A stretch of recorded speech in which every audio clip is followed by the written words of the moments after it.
அப்ப நீங்களும் நானும் இயேசுவின் சிநேகிதர்களா இருக்கணும்னா அதுக்கு ஒரே ஒரு காரியம் தான். ஆபிரகாம் லைஃப்ல கீழ்ப்படிதலை நீங்க பார்க்கலாம். எதை பார்க்கலாம்?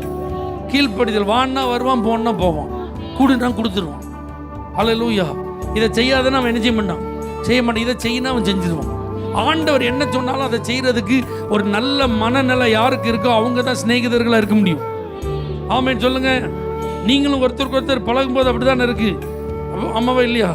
நீங்க சொல்றதை கேட்டு உங்களுக்கு நல்லா கோஆப்ரேட் பண்ணி உங்க இஷ்டத்தை புரிஞ்சுக்கிட்டு உங்க கஷ்டத்தை தெரிஞ்சுக்கிட்டு உங்களை அட்ஜஸ்ட் பண்ண ஒரு ஆள் ரெடி அப்படின்னா அவங்கள தான் நீங்க யாரா வச்சிருக்கீங்க, ஃப்ரெண்டு. ஒரு குறிப்பிட்ட காலம் படிக்கிற காலம் முடிஞ்சிட்டுனா அதுக்கப்புறம் அவங்க பறந்து போயிடுவாங்க. ஆமாம், கல்யாணம் முடிஞ்சுன்னா அதுக்கப்புறம் என்ன செஞ்சிருவாங்க, பறந்து போயிடுவாங்க.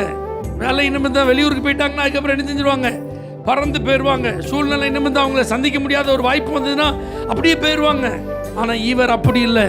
உங்கள் வாழ்விலும் உங்களுடைய தாழ்விலும் உங்களுடைய சுகத்திலும் உங்களுடைய துக்கத்திலும், ஆமென், உங்கள் ஏற்றத்திலும் உங்கள் இறக்கத்திலும் காலையிலும் மாலையிலும் எப்பொழுதுமே அவைலபிளாக இருக்கிறார் இந்த ஃப்ரெண்டு. ஆமென். நீங்கள் அவருடைய வார்த்தைக்கு கீழ்ப்படிந்தால் உங்களுக்கு அவர் எப்பவும் அவைலபிள்.